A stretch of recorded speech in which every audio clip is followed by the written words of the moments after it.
An ISO 9001-2008 certified mobile repairing training center, Telecom IMO Sanjeev পণ্ডিতের advance ল্যাবে 100% practical ক্লাসে আপনি পাবেন অস্ট্রেলিয়ার কিউ মোবাইল রিপেয়ারিং এর ধাঁচে নিজেকে গড়বার এক সুবর্ণ সুযোগ। টেলিকম আইনক্সে মোবাইল রিপেয়ারিং শিখে রোজগার করুন প্রতি মাসে 20 থেকে 25,000 টাকা। Telecom INOX 9831463802। মাত্র একটা ফোন, জীবনের স্বপ্ন পূরণ। নমস্কার, টেলিকম আইনক্সের তরফ থেকে আমি সৌরভ ব্যানার্জি এবং আমার সঙ্গে রয়েছে সঞ্জয় শর্মা এবং রয়েছে সন্তু বর্মন। তো আজকে আমরা একটা কাজ দেখতে চলেছি, সেটা হচ্ছে ধরে নিন একটি ফ্রিজের কম্প্রেসার ভালো আছে না খারাপ আছে, মানে খারাপ হয়ে গেছে না এখন অব্দি কম্প্রেসারটা ভালো আছে, সেটা আমরা কি করে বুঝবো? সেটা কিন্তু আমাদের কিন্তু একটা, আপনারা ভালো করেই জানেন, একটা ফ্রিজের কিন্তু মেন কিন্তু কম্প্রেসার, সেই কম্প্রেসারে যদি খারাপ হয়ে যায় ফ্রিজটা কিন্তু প্রায় অকেজোর দিকেই চলে যায়।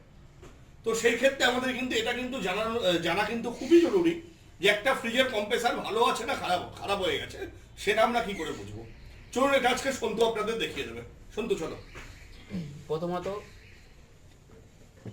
যে কোনো প্রত্যেকের 3টে টার্মিনালে লাগিয়ে আমি বডির সাথে শর্ট আছে কিনা সেটা চেক করে নেব। এখানে কোনো শর্ট সার্কিট দেখতে পাচ্ছি। কটা পিন থাকে টোটাল কম্প্রেসারে? এই 3টে পিন থাকে। তার মধ্যে একটা কমন, একটা স্টার্টিং, একটা রানিং। ঠিক আছে, এই 3টে পিনের মাধ্যমে আমি যে কোনো বডির গায়ে লাগিয়ে আমি টেস্ট করে নেব এটা শর্ট আছে কিনা। এখানে সুতরাং শর্ট নেই।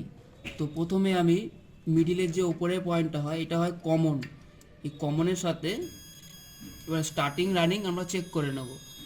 এখানে আমরা এক সাইডে পাচ্ছি 53, 52, আর এক সাইডে পাচ্ছি 28। তো সুতরাং যেটা আমাদের 28 ওটা আমাদের স্টার্টিং, আর রানিং হলো যেটা আমার দুটোতে আমি 3টেতে আমি কন্টিনিউটি পাচ্ছি। তো সুতরাং এই কম্প্রেসারটি ভালো আছে। এক্ষেত্রে যদি কোনো একটিরও কানেকশন আমি মিসিং থাকতো এখানে আমার মিটারে, তো কম্প্রেসারটা খারাপ থাকতো, মানে কন্টিনিউটি বাজতো না বা এখানে ওমসের মাধ্যমে সেটা বুঝতে পারছি। তো এর বাইরেও অনেক কিছু জানার আছে যে কম্প্রেসার কি খারাপ আছে না কি ভালো আছে, বা কত রকমের কম্প্রেসার হয়। তো সেগুলো একমাত্র এখানে এসে ক্লাস করলেই সম্পূর্ণটা আমাদের বোঝানো পসিবল হবে। তো আপনারা দেখতেই পেলেন যে একটি কম্প্রেসার কি করে চেক করতে হয়। তো আশা করছি আপনারা বুঝতে পারছেন যে একটি কম্প্রেসার কি করে আমরা চেক করবো এবং কম্প্রেসারটা ভালো আছে না খারাপ হয়ে গেছে আমরা বুঝতে পারবো। তো এইভাবেই আমাদের নিত্য নতুন ভিডিও এগোতে থাকবে, আপনারাও দেখতে থাকুন। সবাই ভালো থাকবেন, সুস্থ থাকবেন। নমস্কার।